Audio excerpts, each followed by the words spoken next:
Hello everyone, welcome back to another album review, and in this video I'm going to review Fearless Fred Fury by Insane Clown Posse. Insane Clown Posse, also known as ICP, are one of the most controversial hip-hop groups to ever exist from back in the 90s. The duo of Violent J and Psyche 2 Dope are responsible for some albums with heavily explicit lyrical content, or even musical with too much edge and references to horror movies. All of this had as a result to be one of the originators of the sound we know as horrorcore. Also, no matter how much you like or you hate Insane Clown Posse, you cannot deny their affection and their inspiration in the entire music industry, mostly being one of the very few artists who managed to create such a dedicated audience into their name,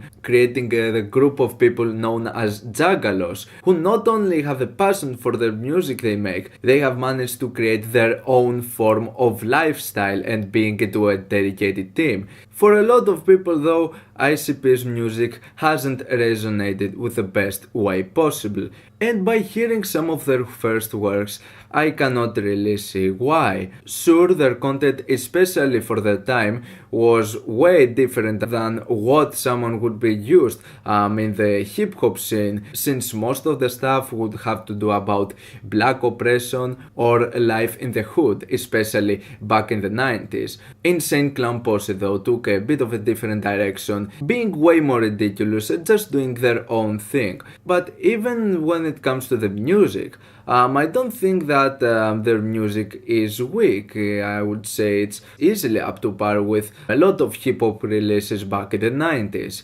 Albums like Carnival of Carnage and The Great Milenko, two albums that I've heard, have actually been two albums that I really saw myself enjoying. And it's not just because of the edginess and the horrorcore elements. I thought that some of the music presented in the album and also the insanity of their delivery makes it for two really solid releases. For the years that followed though, ICP haven't really done a huge name for themselves. Of course they would have their moments over time where they would just sign on social media, but that doesn't usually have to do with the musical standpoint. The 2000s and the 2010s hasn't really been a moment where they would have an album in their career that would shine. But watching Fearless Fred Fury having kind of the same aesthetic with the album cover as with some of the previous works back in the 90s, considering the black font and the picture in the middle with heavy shadows and with a really bright and the eccentric colors, this made me think that this album might be a return to form, something that would bring back the legendary band they were once. In a sense though, you can't deny that the only people who cared about the albums were the dedicated fans, the Juggalos. People outside of that spectrum probably took it as another Insane Clown Posse release and didn't even give it a chance. Now me myself, I don't consider myself to be a Juggalo or anything like that, but I appreciate their music for what it is, and I decided to give this album a shot because why not? I don't think I have anything to lose. And I can say that right from the get-go, I really liked what I've heard. After the intro, it immediately goes you to the track Red Fred, which is one of the best songs of the album in my opinion.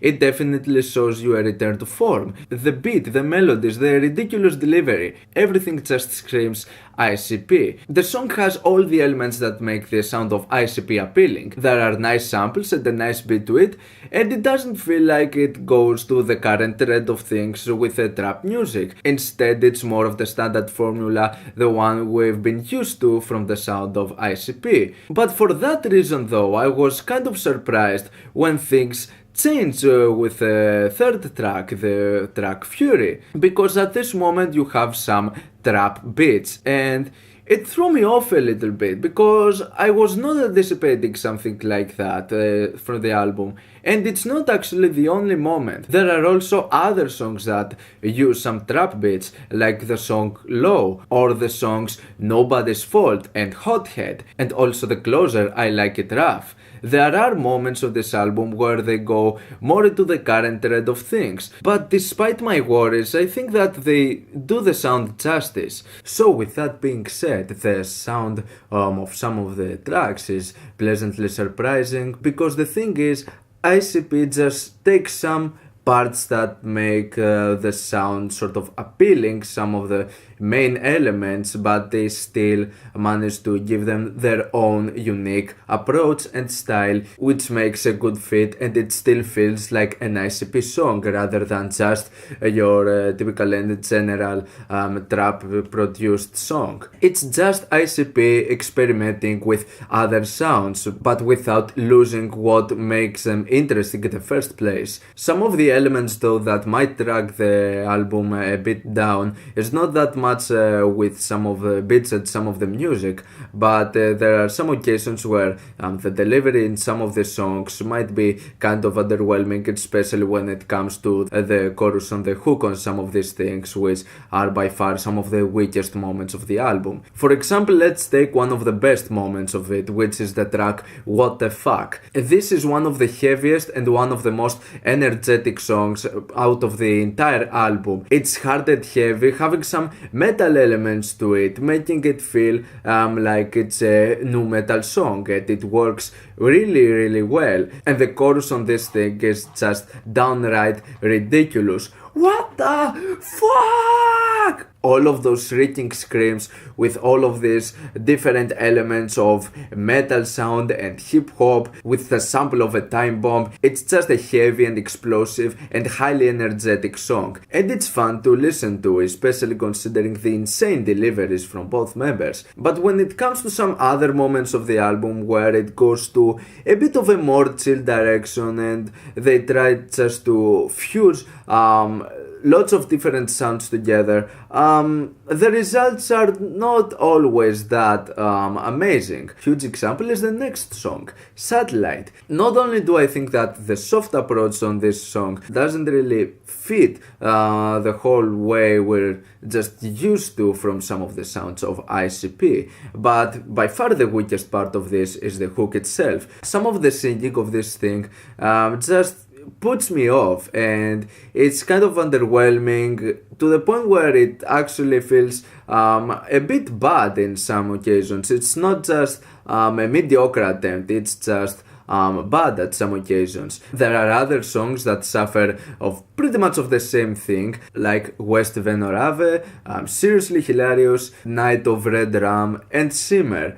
There are tracks that have some nice moments to it, but it just kind of drags it down with the most important element, which is the chorus, which in most occasions it just kind of ruins the rest of the song. Whether it's because they sound awkwardly smooth, that don't really fit or have any sort of appeal to the sound, or they're just downright ridiculous, but not to the extent that it's the good type of ridiculous, like with What the Fuck. This mellow approach though just makes for some songs that are maybe just forgettable. And taking an album like this, which is really long in length, which is something typical for a ICP album, you kind of expect that there will be some filler moments to it. The album is almost 1 hour and 10 minutes long,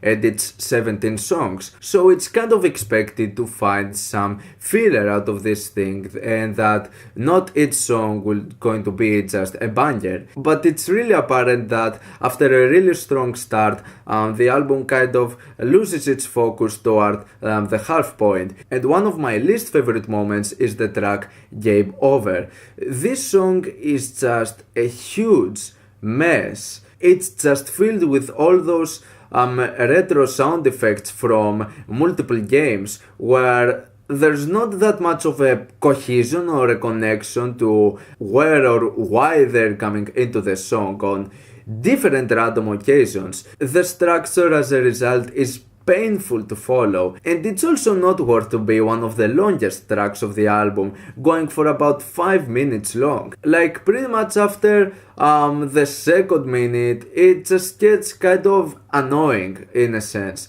It's definitely one of those songs that I did see myself coming back into. Same goes with the track Low, which is another one of my most underwhelming moments of the album. This is a song where it feels like ICP are not even trying at this point. Like the weak sampling, the sound choice, the voice, the delivery.